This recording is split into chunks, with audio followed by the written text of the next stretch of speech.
Arrival at Prometheus 7. The transport shuttle's doors hissed open, and Cadet Sarah Chen stepped onto the gleaming platform of Prometheus 7 military station. Around her, dozens of alien species moved with purpose, towering Krillians with their 4 arms, crystalline Velshera that refracted light like living prisms, and the swift Tyrixians whose bodies seemed to blur with movement. Each carried weapons that hummed with power, glowed with energy, or pulsed with gravitational force. Sarah carried a long black case that looked distinctly ordinary among all this advanced technology. "What's that human carrying?" a voice clicked behind her. "Is that a container for her lunch?" Laughter rippled through a group of Tyrixian cadets nearby. Sarah didn't respond. She'd expected this. Humans were the newest members of the Galactic Confederation, and many species still saw them as primitive newcomers who'd barely mastered faster-than-light travel. She made her way to the dormitory assignments, ignoring the stares and whispers that followed her unusual cargo. The weapons showcase. 3 days later, all first-year cadets gathered in the massive demonstration arena for Weapons Presentation Day. It was tradition, each cadet would present their chosen armament and explain why they'd selected it for their military career. The arena was enormous, with a transparent dome showing the stars beyond. Holographic targets floated at various distances, ready to demonstrate each weapon's capabilities. Vortax went first. The massive Krillian strode forward with confidence, his 4 arms carrying a plasma lance that crackled with blue energy. "This is the Stellar Storm Mark 7, he announced, his voice booming across the arena. Effective range, 6,000 meters. Capable of melting through battle armor in 0.3 seconds. Energy signature, 47 terawatts. He fired. The plasma bolt screamed across the arena and vaporized a target 4 kilometers away. The holographic display showed perfect accuracy. The other cadets cheered. Next came Sharvara, a Velshera whose crystalline body chimed musically as she moved. She presented a graviton rifle that could crush targets by manipulating gravity itself. Her demonstration collapsed a reinforced dummy from 5 kilometers away. One by one, cadets presented weapons that seemed like magic to anyone from a pre-spacefaring civilization. Molecular disruptors. Quantum destabilizers.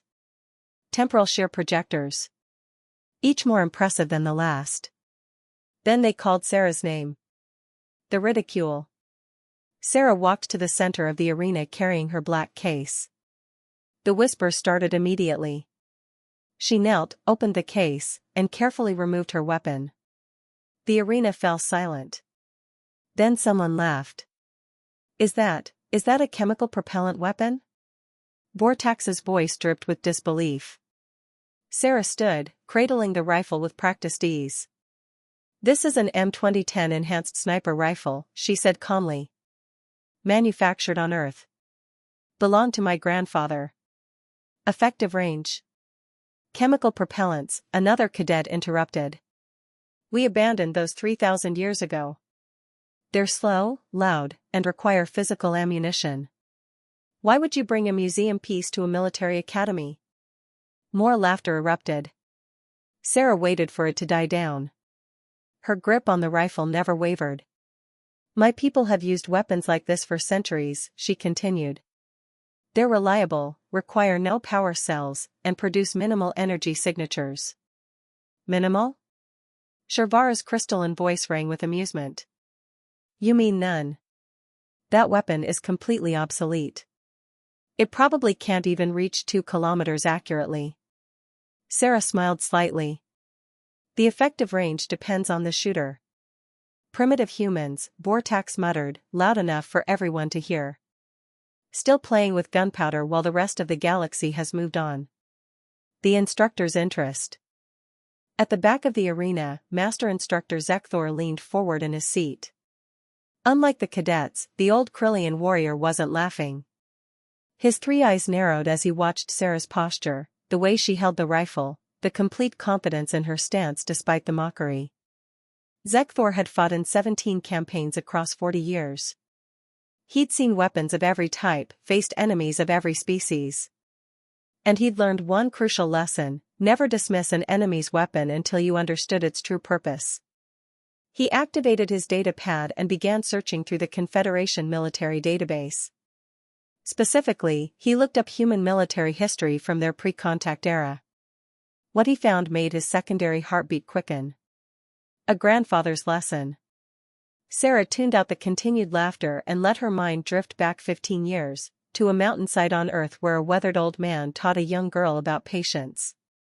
Shooting isn't about strength, Sarah, her grandfather had said, adjusting the rifle's scope. It's about understanding.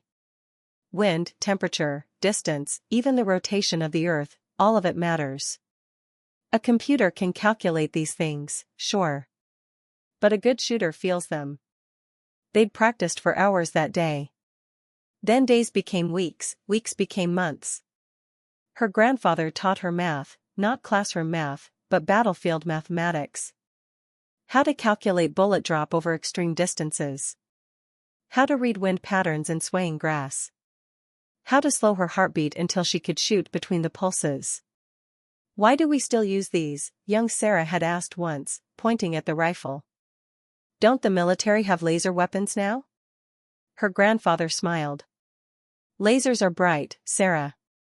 They announce where you are. Energy weapons need power cells that can be detected. But this? He patted the rifle. This is chemistry and physics. Silent, invisible to sensors, and deadly across distances most species can't imagine. Remember this, sometimes the oldest tool is the best tool, because everyone forgets how dangerous it is. The challenge. Back in the present, Vortax stepped forward, all four arms crossed in a gesture of superiority. Human, I challenge you to a long-range accuracy competition.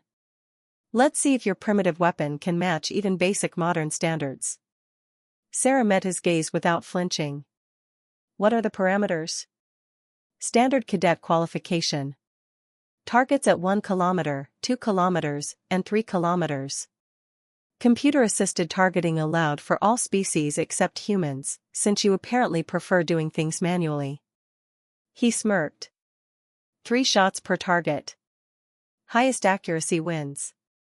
Accepted, Sarah said simply. The other cadets whispered excitedly. This would be entertaining, watching the primitive human fail with her ancient weapon. Master Instructor Zekthor stood suddenly, drawing everyone's attention. Modify the parameters, he commanded, his voice cutting through the chatter. Sir, the range master asked, confused. Add targets at 5 kilometers, 8 kilometers, and 12 kilometers. Make it interesting. The arena fell silent. Those distances were beyond what most personal weapons could achieve accurately. Even Vortax's plasma lance would struggle past 6 kilometers. Sir, with respect, that's beyond, the range master started. I'm aware of standard ranges, Zekthor interrupted. Add the targets anyway. He looked directly at Sarah. Something in his eyes suggested he knew something the others didn't. Cadet Chen, do you accept these modified parameters? Sarah felt her heartbeat slow, steady, controlled, just like her grandfather taught her. She thought of all those days on the mountain, shooting at distances her instructors said were impossible. She thought of her grandfather's words, let them underestimate you. Then show them what impossible means. Yes, sir, she said. I accept. Vortax laughed. This will be over quickly. Humans and their pride. But Master Instructor Zekthor didn't laugh. He'd finished reading the human military records. He'd seen the engagement distances, the confirmed kills, the tactical doctrines that made his blood run cold. He leaned over to the range master and whispered something. The range master's face paled as he looked at his own data pad, reading what Zekthor had found. What is it, sir? The range master asked quietly. Zekthor's voice was barely audible, but Sarah, with her enhanced hearing training, caught every word. That weapon kills from continents away. The competition was about to begin, and only 3 beings in the arena understood what was really about to happen, Sarah, Zekthor, and the range master who'd just learned that humans had redefined what long-range engagement meant. Tomorrow, the entire Galactic Confederation would learn the same lesson. The competition begins. The arena transformed as holographic targets materialized at increasing distances. The nearest floated at 1 kilometer, child's play for any military weapon. The furthest target, however, shimmered at the edge of visibility, a full 12 kilometers away. Most cadets couldn't even see it without optical enhancement. "I'll demonstrate proper modern warfare," Vortax announced, hefting his plasma lance. The weapon hummed to life, its targeting computer syncing with his neural implant. Crosshairs appeared in his vision, wind calculations automatically adjusted, and the firing solution completed in milliseconds. He fired 3 times in rapid succession. The plasma bolts screamed downrange, each hitting the 1 kilometer target with precision. The crowd cheered. He moved to the 2 kilometer target, then the 3 kilometer. Perfect scores. The computer made it almost effortless. At 5 kilometers, his accuracy dropped slightly, one shot missing by 15 centimeters. At 6 kilometers, his weapon reached its maximum effective range. The shots hit, but the plasma had dispersed enough to reduce damage considerably. 7 kilometers and beyond are impossible for personal weapons, he declared, setting down his lance. "I score perfect marks on all achievable targets." Other cadets took their turns. Shervara's graviton rifle performed admirably to 5 kilometers. A Tarixian cadet's laser carbine managed excellent accuracy to 4 kilometers before atmospheric dispersion became problematic. Every cadet failed to even attempt the 8 and 12 kilometer targets. Those distances belonged to vehicle-mounted weapons or orbital platforms, not individual soldiers. Finally, they called Sarah forward. Manual calculations. Sarah walked to the firing line carrying her rifle and a small bag. The bag contained items that made several cadets laugh: a handheld wind meter, a notebook, a pencil, and a calculator that looked ancient compared to holographic computers. "Is she going to do math homework?" someone joked. Sarah ignored them. She set down the bag, deployed her rifle's bipod, and settled into a prone position. Then she pulled out the wind meter and held it up, watching the small cup spin. "Wind speed, 4.2 meters per second from northwest," she muttered, writing in her notebook. "Temperature, 21 degrees Celsius. Humidity, 38%. Atmospheric pressure, 1012 millibars." She pulled out the calculator and began working through equations. The other cadets watched with bewilderment. This was how their ancestors might have fought, back when computers were still primitive machines. Master Instructor Zekthor, however, watched with growing respect. He'd read enough human military history to recognize what she was doing. Every calculation was being verified manually, giving her complete understanding of each variable. If her computer failed, if her sensors were jammed, if every piece of advanced technology broke, she could still make the shot because the knowledge was in her head, not a machine. The first shots. Sarah finished her calculations for the 1 kilometer target. She settled behind the rifle, cheek pressed against the stock, eye to the scope. Her breathing slowed. The arena seemed to fade away. The rifle cracked, a sharp, violent sound completely different from the hum of energy weapons. A physical bullet, propelled by controlled explosion, screamed downrange at supersonic speed. The target registered a hit. Dead center. 2 more shots. 2 more perfect hits. "Lucky," Vortax muttered. Sarah moved to the 2 kilometer target. More calculations. She adjusted her scope, compensating for bullet drop. 3 more shots. 3 more perfect hits. At 3 kilometers, the crowd grew quieter. This was serious distance, requiring real skill. Sarah's calculations took longer. She factored in the Coriolis effect, the rotation of the station itself affecting the bullet's path over extended distance. 3 shots. 3 hits. 1 slightly off-center by 2 centimeters. The whispers started. Maybe the human wasn't completely hopeless after all. The impossible distance. 5 kilometer target, Sarah announced, still lying prone. She pulled out her notebook again. The calculations became more complex. Atmospheric density changes over distance. Temperature gradients. Wind shear at different altitudes. Variables that most species needed computers to manage. She wrote steadily for 3 minutes. Checked her numbers. Recalculated. Finally satisfied, she adjusted her scope to an angle that looked absurd, aiming well above the target. Master Instructor Zekthor leaned forward. This was where it would get interesting. Sarah's finger tightened on the trigger. The rifle cracked. The bullet launched on a ballistic arc, climbing before gravity pulled it downward in a precise parabola. 4 seconds later, the 5-kilometer target registered a hit. The arena fell completely silent. 2 more shots. 2 more hits. That's not possible without computer assistance, Shervar's crystalline voice wavered. She's not using a computer, the range master confirmed, checking his sensors. No electronic targeting whatsoever. Pure manual calculation. Sarah stood, stretched, then settled back into position. 8-kilometer target. This is absurd, Vortax protested. My weapon can't even reach that far. Your weapon can't, Zekthor said quietly. Hers can. The whisper's meaning. Sarah's calculations for 8 kilometers took 7 minutes.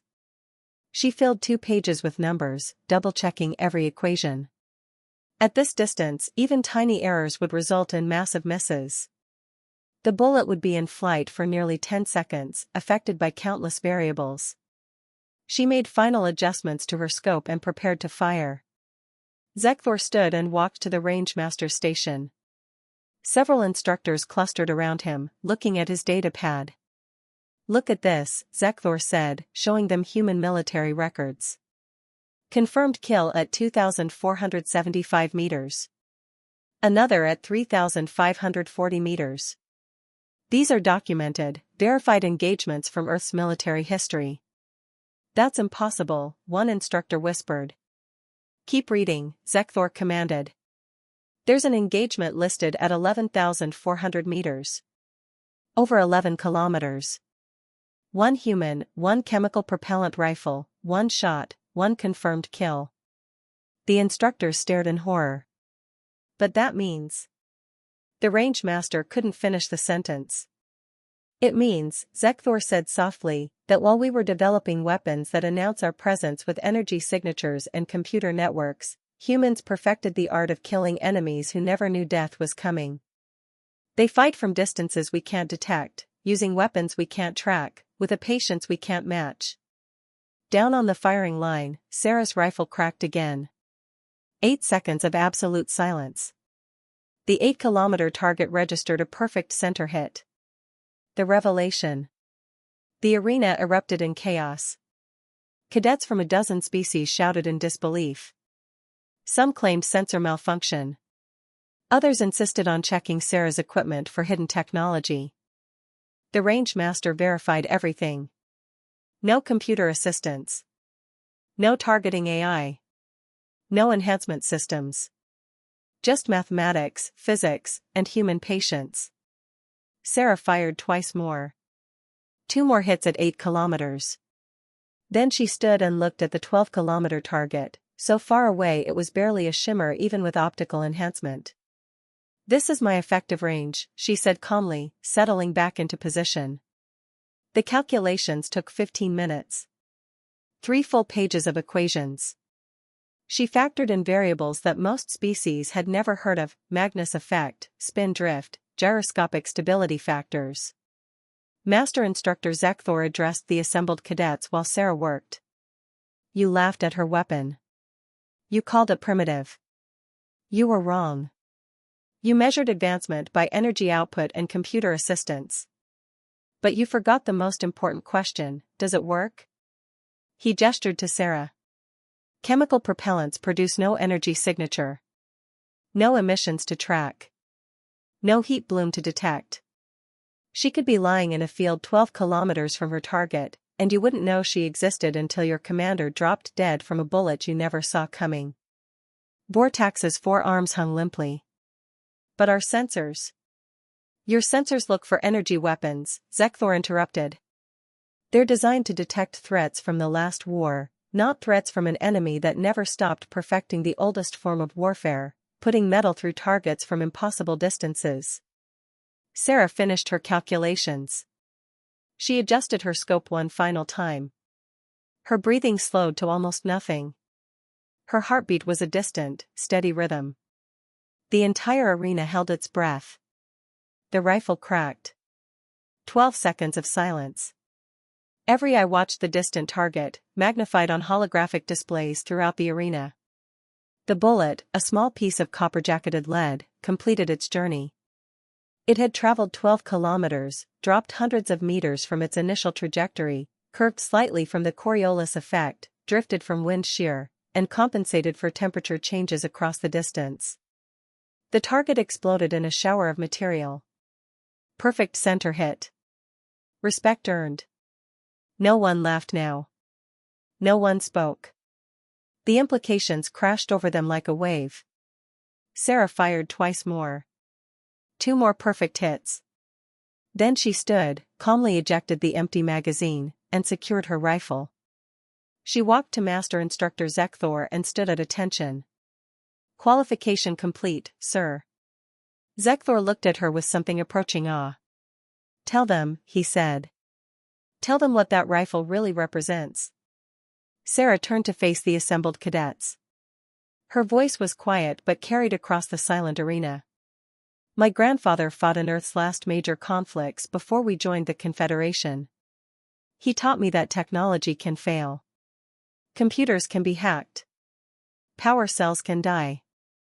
Sensors can be jammed. But knowledge, real knowledge, can't be taken away.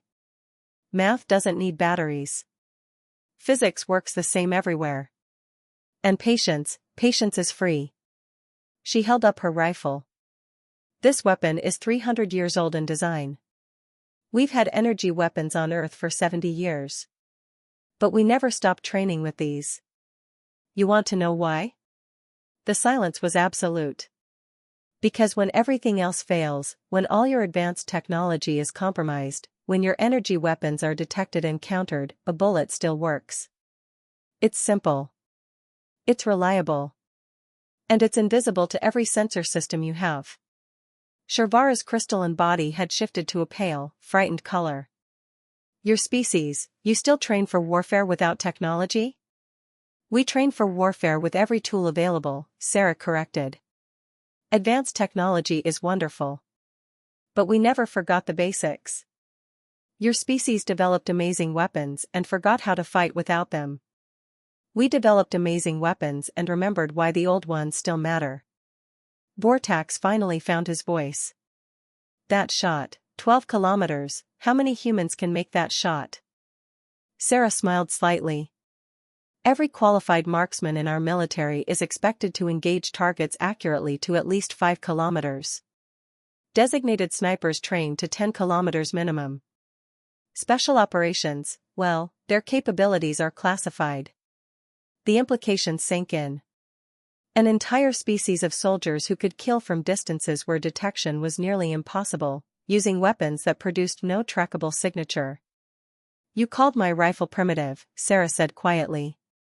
You were wrong. Primitive means outdated and useless. This rifle is ancient in design, but it's been perfected over centuries of actual warfare. There's nothing primitive about proven effectiveness. Master Instructor Zekthor stepped forward. Let this be your first real lesson at this academy. Never, never, dismiss a weapon or tactic because it seems old-fashioned. The oldest predator in the galaxy is still dangerous because it never forgot how to hunt. Humanity spent thousands of years hunting each other before they reached the stars. They learned patience. They learned precision. They learned to kill from distances we never imagined possible for personal weapons. He looked at each cadet in turn. The Confederation welcomed humans because we thought they'd be useful allies with interesting perspective. What we didn't fully understand was that we'd welcomed a species that treats warfare not as a profession, but as an art form they'd perfected over millennia. Sarah returned her rifle to its case with reverent care. Around her, cadets who'd laughed hours before now watched with fearful respect. As she walked toward the exit, Bortax called out, "Cadet Chen." She turned. All four of his arms gestured in the Krillian sign of deep respect. "I was wrong to mock you. Your weapon, your skill. I understand now." Sarah nodded. "We all have things to learn here. You'll teach me about plasma technology. I'll teach you that sometimes the oldest solutions are still the best ones." As the arena emptied, Master Instructor Zekthor stood alone, looking at the distant 12-kilometer target. Somewhere in the Confederation Military Command, officers would be reading reports of today's demonstration. They'd be reassessing what it meant to have humans as allies. More importantly, potential enemies would be learning a terrifying lesson: never underestimate the species that spent its entire pre-spacefaring history perfecting the art of killing things from distances where revenge was impossible. The mockery had ended. The respect, tinged with healthy fear, had begun. And Sarah Chen had taught the entire Galactic Confederation that sometimes, the most advanced weapon wasn't the newest one. Sometimes, it was the one nobody remembered to defend against.